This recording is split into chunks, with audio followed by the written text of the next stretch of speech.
Magandang araw sa inyo mga Lods. Dito sa video na to mga Lods, papakita ko sa inyo yung transition defense and also scramble defense.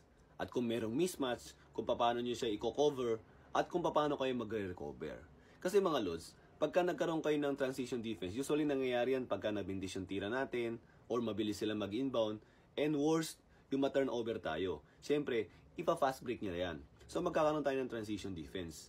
And usually sa transition defense ay nagkakaroon ng scramble defense. Hindi mo naman talaga bantay pero kailangan mo siyang bantayan. So dito mga Lods, sa papakita ko sa inyong video, merong ganung nangyari. Yan, na-turnover yung kasama ko.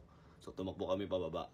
Pagbaba rito mga Lods, ang binantayan ko si Ant-Man, Mark Cruz na maliit. Ang binantayan ko dito. Which is hindi naman talaga siya yung bantay ko. Shooter din kasi yan, kaya ginawa ko, pinilit kong huwag siyang tumira ng 3 points. So nakapag-settle yung defense namin.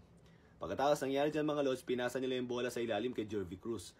Alam nyo naman si Jervy Cruz mga Lods, napakalakas ng katawan. Usually, ang mga big man sa kanya mismatch. And also, yung big man namin dito is stretch 4. Hindi talaga siya legit na 5. So, nagkaroon ng mismatch sa palagay ko. So, nag-render ako ng help kagad. So, kung nagbigay ako ng help, double, may malilibre. Ang kagandahan dito mga Lods, yung first pass away, ay kinover na kagad ng isang tao namin. Which is siya naman talaga yung original man dapat niyan.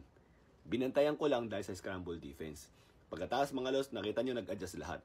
Nung pinasa yung bola, wala na akong ibang gagawin. Alangan naman ako yung maiwan dyan sa malaking tao na yan. So ang gagawin ko, titingin kagad ako sa weak side. Kasi malamang sa malamang, yung team namin, ang binigay na pasa, yung pinakamalayong pasa, yung tao dun sa weak side. So ang ginawa ko mga Lods, ayan. Pumunta na kagad ako doon at the flight to ball, hinahabol ko na kagad kung sino yung naiwan doon. And kagandahan mga Lods, yung naiwan doon ay si Kit Jimenez, which is yun naman talaga yung binabantayan ko sa laro na yan. Tapos dahil sa defense namin na yung mga Lods, ang nangyari, ang ginibap namin tira is long contested shots. So mga Lods, ano ba ang dapat matutunan natin dito? In transition defense mga Lods, kailangan bumaba kagad kayo para hindi nila matuloy yung transition offense nila. Tapos dyan, huwag na kayong mamili kung sinong tatauhin nyo.